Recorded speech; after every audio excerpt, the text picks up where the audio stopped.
Join me today on a drive through Palm Springs as I do a Q&A and answer some viewer questions and talk a little bit about why I started my channels.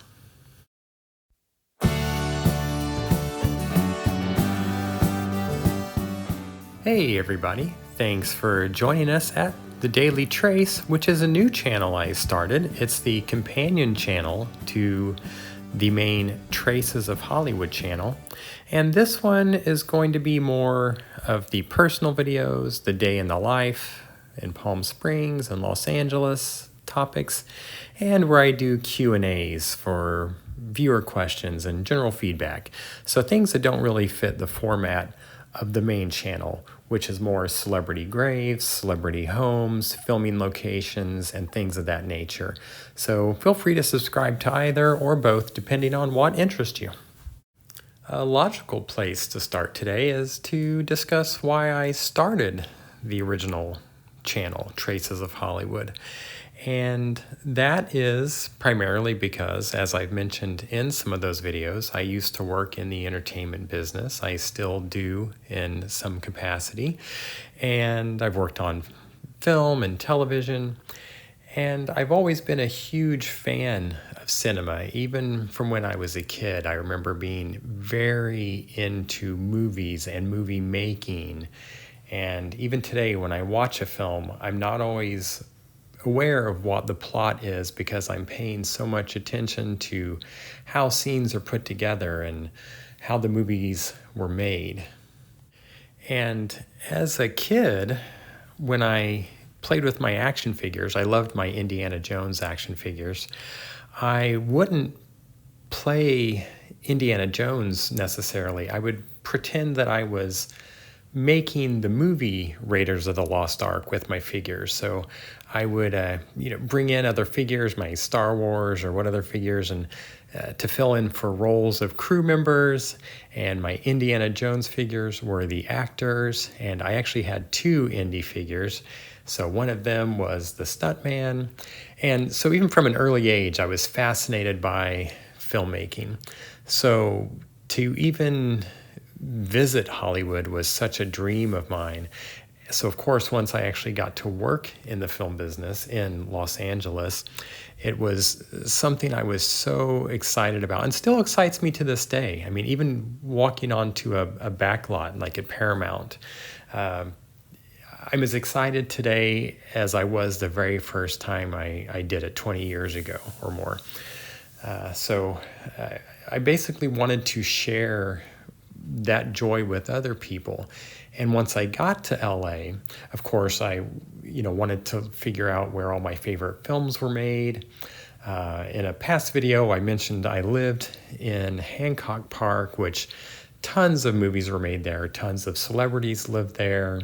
The old Sunset Boulevard mansion was there, for example, but lots and lots of films were made there. So when I first moved to that neighborhood, I recognized, hey, this looks just like a Hollywood movie. And it turns out it's because so many of those movies were filmed there.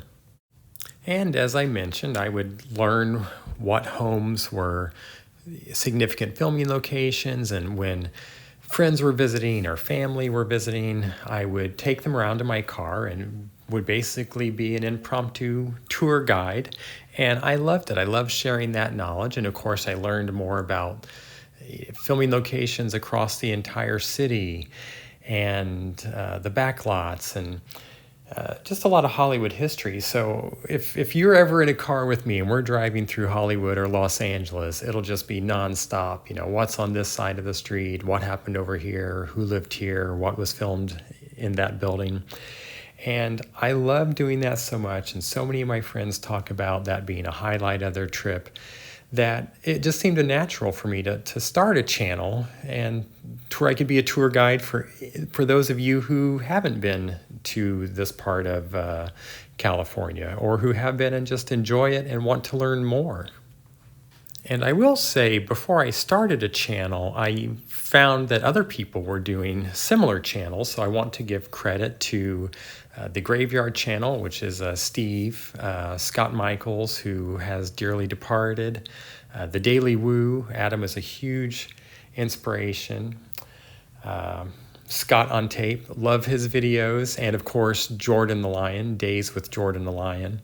And I know Jordan also worked in the entertainment industry, so he, like me, has some stories that he'll share about celebrity encounters. But all those channels were big influences on me to start my own, because I saw that it's actually something I could do. And you know, there's some crossover. A lot of us visit some of the same places, and my channel's newer, of course, but we all have our own perspective, and I hope to share personal stories about a lot of these places and people, or personal connections or memories that I have.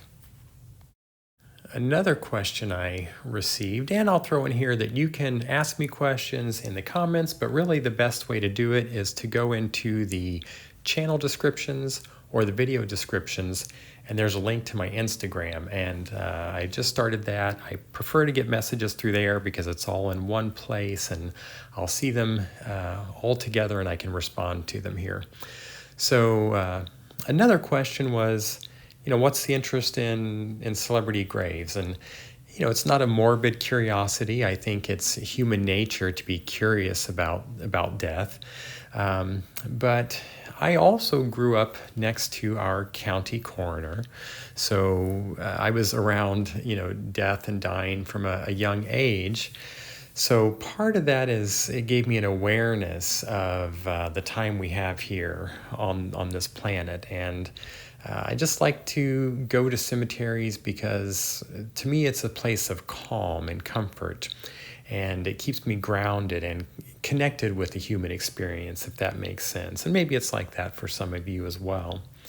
But also my parents, when we were young, they used to drive us around to various, you know, historical locations in our town and historic homes and things of that nature, and old bridges, and of course cemeteries. And I really cherish those memories, and I value that. And at the cemetery, sometimes we would see notable graves, maybe presidents or what have you, and you get a real direct connection to history when you're standing, in many cases, over the actual remains of that person, and you can have a direct connection to their role in history. So very thought-provoking for me to be in a cemetery, and very much the same feeling I get when I see celebrity graves is, you know, Frank Sinatra. The other day I was at the cemetery where he's buried, and just to think that a person that had such a large personality and is so well known around the world, and the remains are right below you. I mean, that happens to all of us at some point. So yeah, very grounding. So I'll go ahead and wrap this up now. I don't want this video to go too long today, but I'll do more of these in the future. And I hope to include some interviews and appearances by some of my celebrity friends that will probably be on the Traces of Hollywood channel. So look forward to some of those in the future. And otherwise, thanks for stopping by, and I'll talk to you guys soon. Take care.